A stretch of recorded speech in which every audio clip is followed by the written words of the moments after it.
Hi guys, and welcome back to my channel. So today I'm going to talk about something that I've already mentioned on this channel, and some of you may have noticed there's actually a video up about it already.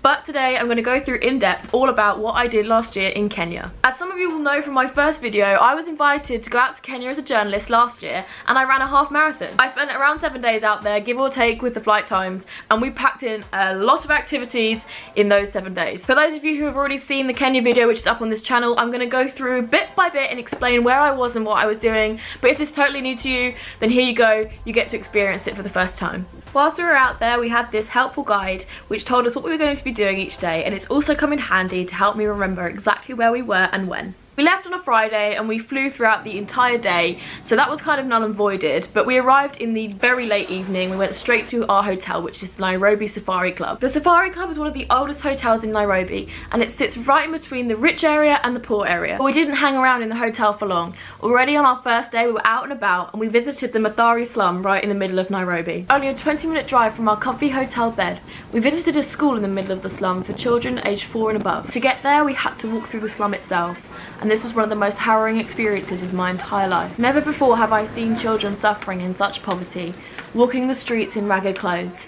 Never have I had to smell drugs being cooked not far away from where children are sleeping. We've all seen these areas on TV in those adverts that always make you cry, but there's nothing like experiencing it firsthand. We had to cross over a river to get to the side where the school was, and the river was made up of feces and rubbish, and yet there were children still playing beside it and people drinking the dirty water. Through all this, we were greeted by the smiles of children everywhere we went, waving and calling out hello. To not make a show out of their poverty, we were not allowed to film as we walked through the slum, but I was allowed to film in the school. The school that we visited was truly a safe haven for the children that attended it. When we arrived at the school, there were over 100 children sitting quietly in this room waiting for us.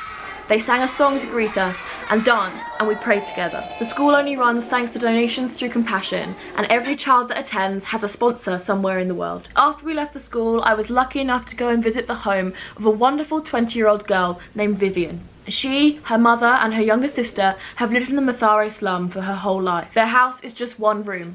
All 3 of the women share one bed. It was truly inspiring to hear from Vivian about how she wanted to go to school and study and get out of the poverty cycle. She was truly determined, and from that determination I also was determined to run my half marathon. We'd seen a lot of the slums in Nairobi on the first day. On the second day we went for an early morning run at 5 o'clock to run around the other side. We visited a local park where a church gathering was going to be happening at 7 AM, and already people were queuing to get the best spots. They watched us as we ran round in circles in the park, and we must have truly looked like a bunch of crazy white people, or Mzungus as they're called in Kenya. We went back to the slums to visit church, and though there were loads of typical Bible readings, I can honestly say I've never seen so much singing and dancing before. We were thanked by the pastor for travelling so far to see their children, but really we were the ones that were receiving the biggest gift. We spent the rest of the day driving 6 hours up to Marangat, a much more rural area and closer to Lake Baringo. We visited another project on the third day called the Full Gospel Church of Kenya. Here, like the project in Mathare, there was a school for children to learn,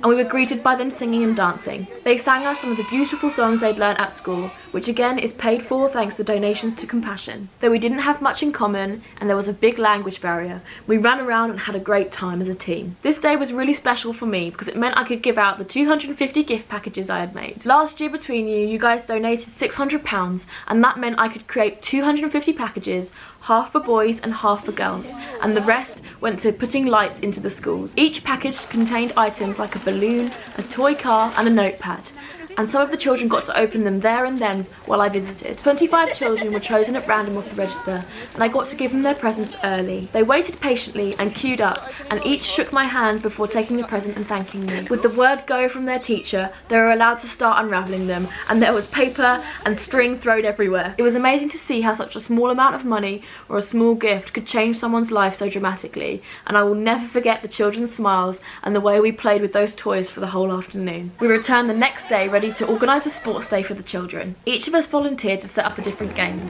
from running to skipping, dancing and jumping.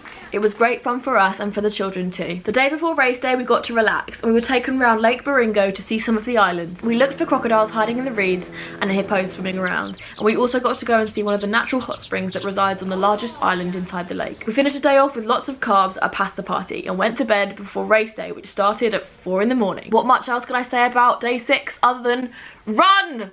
because that's exactly what we did for the whole day. The start line was in the church where we'd run the sports day, and the finish line 13 miles away in Sandai. We ran through valleys, up and down hills, and even through a portion of desert before reaching our final destination. It was already over 20 degrees when we started at 4 AM, and by midday it had peaked at 41. While I'd finished my race, for the full marathon runners, it was just halfway. I didn't take any pictures or video while I was running, and I really regret that because some of the views were breathtaking. But in some ways, I'm also glad that I didn't and that I just enjoyed the experience for what it was. The end of the race, it was over. And before we knew it, we were on a plane and back to the UK. And while I was exhausted, it was only a matter of days before I started thinking about doing it all over again. When I heard about Rwanda 2019, I just couldn't help myself. So what can I expect from the schedule in Rwanda? Well, I imagine much the same, but we'll have to wait and find out. And with that, it's time for the Magic Matchbox. For all of you following along, this week's match says, give yourself a complete change of scenery. Well, I had a real big think about this one, and I think for me, it's gonna mean I'm gonna have to start running outside. Good luck!